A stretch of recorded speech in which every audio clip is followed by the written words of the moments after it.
인터넷에서 본 얘기입니다.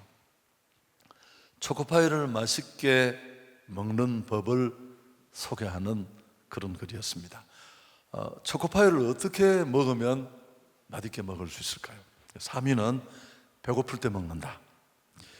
2위는 냉장고에 차갑게 얼려서 먹는다. 여러분 1위가 궁금하지 않습니까? 그럼 초코파이를 맛있게 먹는 법 1위는 뭘까요? 군대 간다. 여러분, 군 입대를 하면 병사들은 초코파이 하나에 환호성을 지릅니다. 햄버거 하나, 일회용 샴푸 하나 선물해도 너무너무 좋아하고 감동받고 감사합니다. 사실 일반인으로 사회에 있을 때 그런 거 거들떠 보지도 않았습니다. 뭐 그리 대단하게 여기지도 않았고요.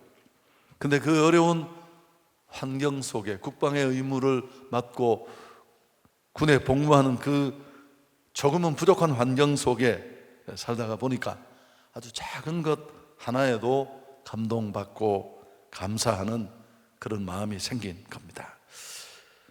사람만큼 감사한 존재는 없습니다. 없을 때는 하나님 앞에 매달리고 부르짖고 간구합니다.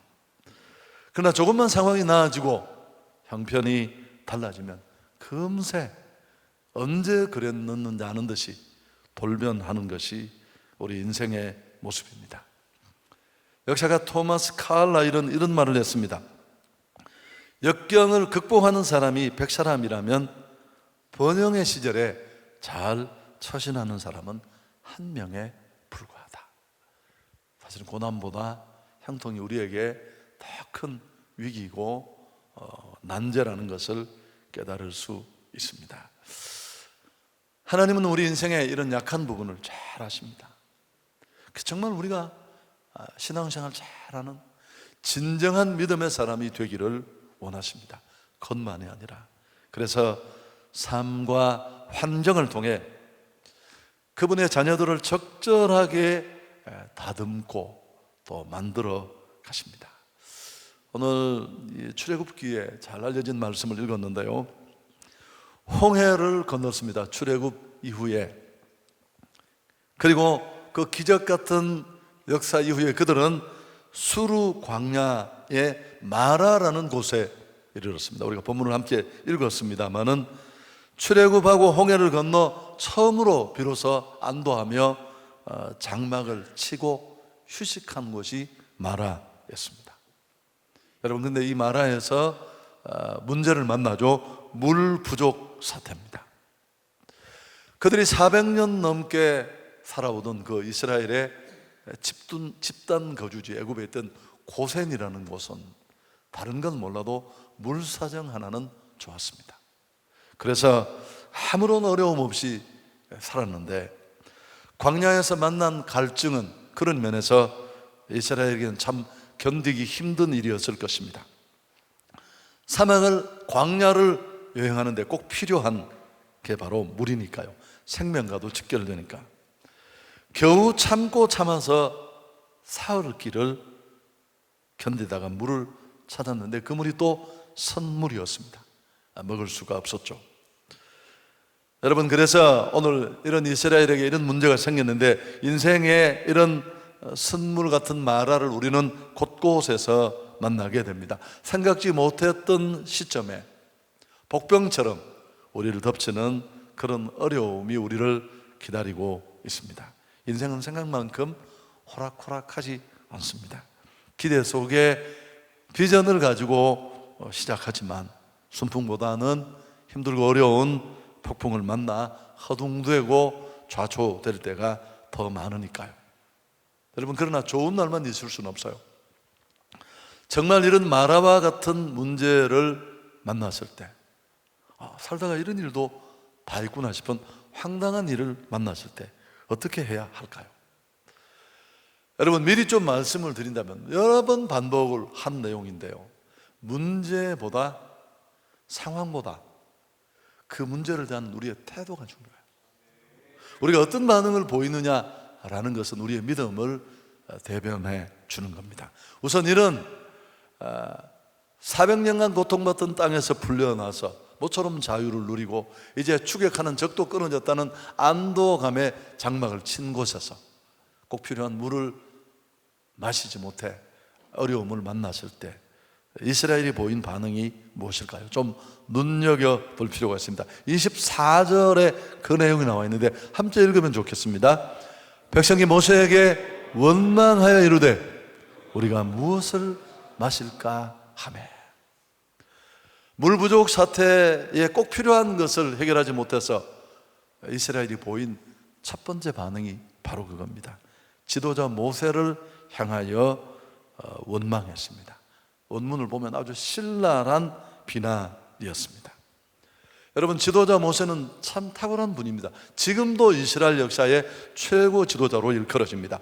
애굽에서 노예로 살던 그들을 해방시키기 위해서 하나님의 사명을 받고 최선을 다해 노력했습니다. 목숨을 걸고 그분의 명령에 순종했던, 정말 자기 몸을 가리지 않고 던졌던 그런 지도자를 이스라엘은 맹비난하고 원망했습니다.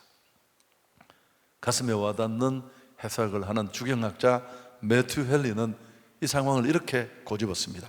그들은 마치 모세가 물을 쓰게라도 한 것처럼 모세를 괴롭히고 싸움을 걸어왔다. 참 재밌는 표현이잖아요. 여러분, 지도자는 참 어렵습니다. 때로 스포트라이트도 받고 하나님 영광을 중간에서 좀 이렇게 얻어먹기도 하고 그렇습니다만, 그러나 참 어렵습니다. 오늘 우리 교회가 이런 결정을 내리는 회의를 조금 전에 제가 1시간 전에 하면서 우리 당회원 장로님들과도 그런 얘기를 했습니다만 100%가 좋아하는 결정은 없습니다. 그럼에도 불구하고 그런 결정을 내리고 그 책임을 지고 하는 게 지도자의 몫이죠. 뭐든데 목회를 하면서 참 일을 많이 겪습니다. 예를 들면 교회 성도가 한 10분만 중병에 걸리고 아프면 몇 사람이 얘기를 하기 시작합니다. 목사님 요새 기도를 안 하시는 것 같아. 교회 안에 환자들이 왜 이렇게 많아? 충분히 저는 책임을 공감하고 수긍할 수 있습니다. 그럼 한편으로 서운한 걸 돌아보면 그동안 건강할 때 감사하는 사람 한 사람도 없었거든요. 목사님 기도해 주셔서 제가 건강했고 제 사업이 평안했고 이런 분 안 계시잖아요. 네, 그렇습니다. 그냥 제 마음을 얘기했을 뿐입니다. 여러분, 한번 가만히 생각해 보십시오. 충격과 감격 속에 이스라엘이 홍해를 건넜습니다. 그게 3일 전이에요. 제가 늘 이렇게 표현합니다만 그들이 홍해 밑바닥을 건너면서 묻었던 발의 흙이 아직 다 떨어지지도 않았을지 몰라요. 출애굽기 15장 앞부분에 하나님이 이루시는 놀라운 일을 인해 찬송과 감사를 드렸습니다. 그게 얼마던데 금세 다 잊어버리고 이렇게 지도자를 향해 맹공격을 퍼붓습니다. 아무리 극한 인생의 선물을 만나도 하나님의 백성의 반응은 결코 이래서는 안 됩니다. 포기해서도 안 되고 원망해서도 안 됩니다. 하나님이 우리에게 원하시는 건 뭘까요? 그렇습니다. 감사하는 거예요. 감사. 어떤 상황에서도 감사가 별것 아닌 것처럼 보일지 모르지만 감사는 하나님을 인정하는 행위입니다. 지금 내게 주어진 상황이 너무너무 당황스럽고 황당하고 왜 이런 일이 하필이면 지금 내게 우리에게 아니 400년 넘게 포로되었던 땅에서 풀어줄 때는 언제고 홍해 이스라엘군을 수장시키며 감격의 시간을 보낼 때는 언제고 왜 물도 안 주셔? 쉽게 수긍할 수는 없습니다만 그럴 때도 여전히 일하시는 하나님, 함께 하시는 하나님, 그 하나님을 인정할 때 우리는 감사할 수 있습니다. 이해할 수 없는 상황. 여러분, 그게 믿음이에요. 믿음. 하나님은 지금도 오늘도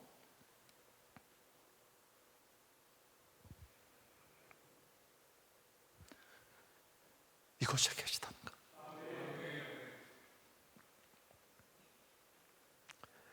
우리 시차례가 모였어요. 지난 목요일인가요? 화요일 날 모였네요. 저희 교회에서 모일 자리에서 모였는데 당연히 잠깐 한 10분 정도 시간을 나눌 때 나온 이야기의 대부분은 지금 우리가 몸살을 앓고 있는 이 코로나19의 얘기, 그 일 때문에 교회에 불어닥친 풀어낼 수 없는 문제들, 또 고민들, 그런데도 또 감사하는 분이 계시더라고요.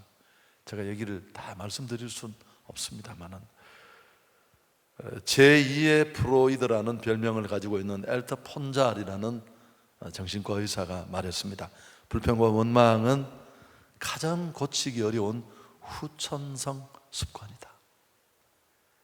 여러분, 주어진 상황에 어떤 반응을 보이느냐 하는 것은 내 삶의 태도예요. 그 태도는 하루 이틀 만에 만들어지는 것이 아니라 어떤 상황에 반응하는 내 삶의 자세가 반복되어서 태도로 굳어지는 겁니다. 몸은 교회와 있어도 내일은 태도가 바뀌지 않으면 우리는 광야에서 신앙생활을 끝낼 수 있습니다. 광야에서 신앙생활을 끝내면 간증이 없어요. 근데 이 광야를 뛰어넘어 가나안에서 신앙 여정을 누리려면 어떻게 해야 될까요? 그렇습니다.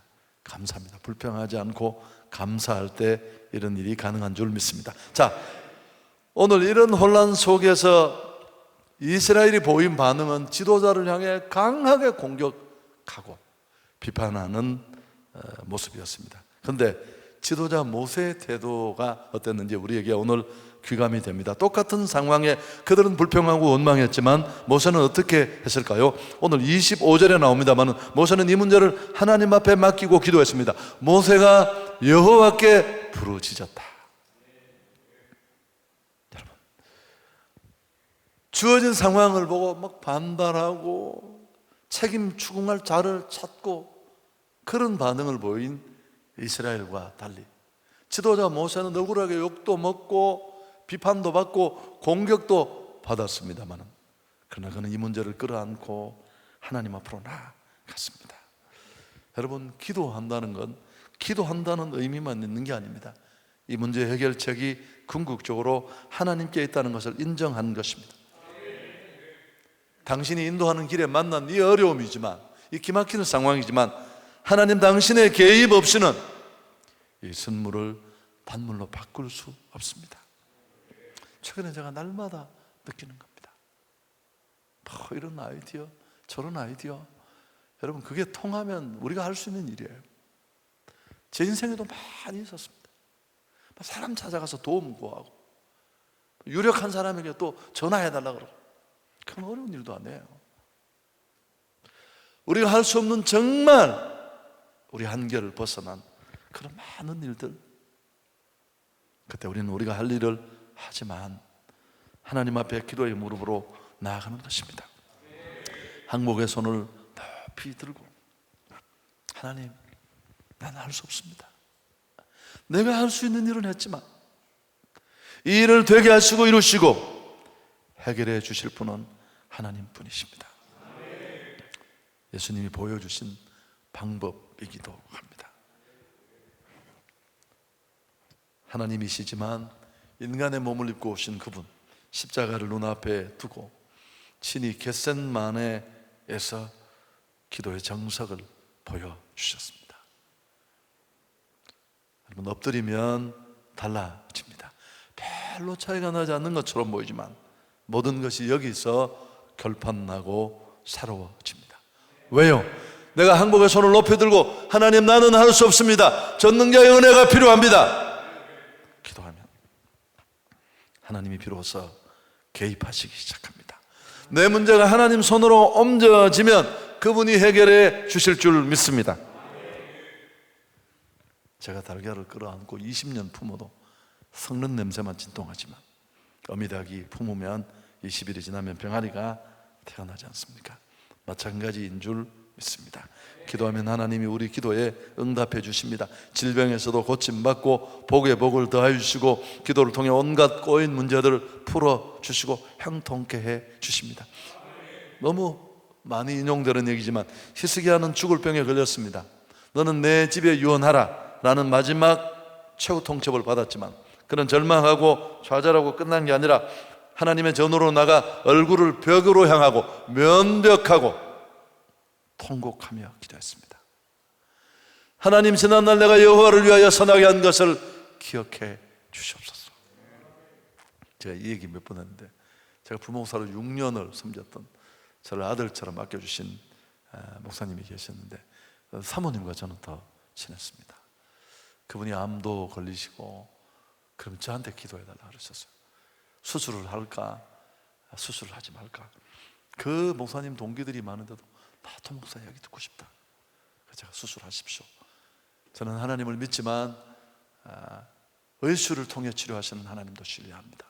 그래서 이제 지금도 잘 계시는데, 그분이 처음에 암 선고를 받고 히스기야 기도가 생각이 났대요.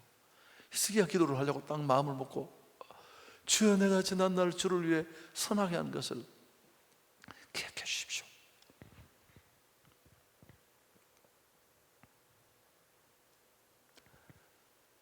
라고 딱 생각을 하니까 선하게 하는 게 아무것도 없더래요.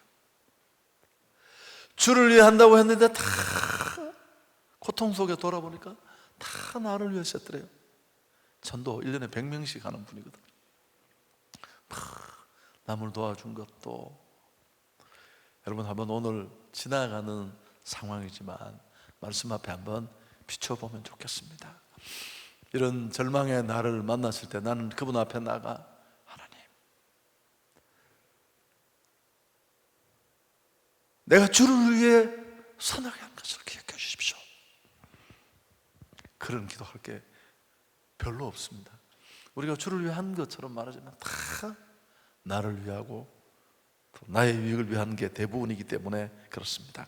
어쨌든 하나님은 내가 내 기도를 들었고 내 눈물을 보았다, 응답해 주셨습니다.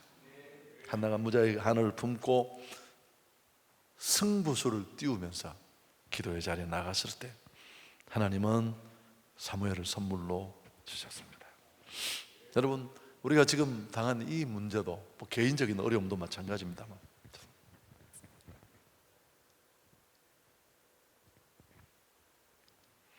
여러 가지 백신을 찾고 격리를 하고 전문 병원을 만들고 생활 청결을 유지하고 마스크를 착용하고 손을 씻고 깨끗이 다 필요한데, 여러분, 그래서 막힐 것 같으면 벌써 어떻게 됐겠죠. 우리가 할 일을 하지 말자는 게 아니고 이제는 온 지구촌이 우리의 약함을 알고 우리 믿는 성도들 중심으로부터 하나님 앞에 나와 기도해야 할 줄 믿습니다. 누가복음 18장 7절에 예수께서는 하물며 하나님께서 그 밤낮 부르짖는 택하신 자들의 원한을 풀어주지 않겠느냐, 그들에게 오래 참으시겠느냐. 기도가 유일한 해결책이고 기도가 살 길입니다. 특히 오늘 부르짖어 기도해야 한다. 여러분, 이건 꼭 소리 내서 하는 기도가 아니에요. 큰 고통 가운데 방법이 없다는 것을 알고 그분 앞에 요청하며 절규하는 기도입니다. 제가 제 자신을 이렇게 돌아보니까 참 어려울 때 너무너무 많이 지났는데, 집에서 맨 땅에 잘 때가 잘 없었는데 맨날 의자에 자고 기도원 가서 자고, 좋은 날이 길어지고 깊어지니까 잘 못하겠더라고요. 그것도 그런데 주님을 간절히 찾아본 게 기억도 뭐라고 목이 앞으로 주여. 왜? 여러분, 그렇게 안 부르고는 살 수가 없었어. 너무 힘들었어. 좋은 날이 오면 쉽지 않습니다. 오늘 밤에 간절한 기도가 있기를 축복합니다. 의례적인 기도를 뛰어넘어서 우리 예수께서도 그렇게 기도하셨습니다. 히브리서 5장 7절에 히브리서 기자는 육신에 계실 때 예수님의 기도를 이렇게 그리고 있습니다. 함께 읽습니다. 그는 육체에 계실 때 자기를 죽음에서 능히 구원하실 이에게 심한 통곡과 눈물로 간구와 소원을 올렸고 그의 경건하심으로 말미암아 들으심을 얻었느니라. 승리의 열쇠는 사람에 계신 게 아니라 하나님께 있습니다. 하나님이 도와주시면 마라의 쓴물은 단물로 바뀌어질 줄 믿습니다. 교회 건축을 2번 하면서 여러분과 여러 번 나누었습니다만 불가능한 일이 많았습니다. 2번째 건축을 할 때는 100억 이상 주는 땅을 그 시골에서 사서 빈 땅에 시작하는데 중직자들 중에도 반대하는 분들이 계셨고요. 도목사가 이 일을 다 하면 내가 손에 장을 지줄게. 그런데 그 힘 빠져서 어떻게 일하겠습니까? 그래서 저는 7,250평 그 땅 현장에 쓰러져가는 건물이 하나 있었어요. 그 건물에 현수막을 걸었습니다. 교회는 무릎 위에 세워진다. 큰 현수막을 걸어놓고 밤낮 없이 기도했습니다. 수없이 울고 기도하고. 여러분, 무릎 위에 교회가 먼저 세워지고 가슴에 교회가 먼저 세워지지 않으면 건물만 세워진 교회는 세워지는 일도 어렵지만 세워놓고도 문제가 됩니다. 오늘 밤에 우리가 우리 개인의 문제, 또 시대가 안고 있는 문제, 한국 교회가 안고 있는 문제를 가지고 이런 좀 절절한 기도가 있기를 축복합니다.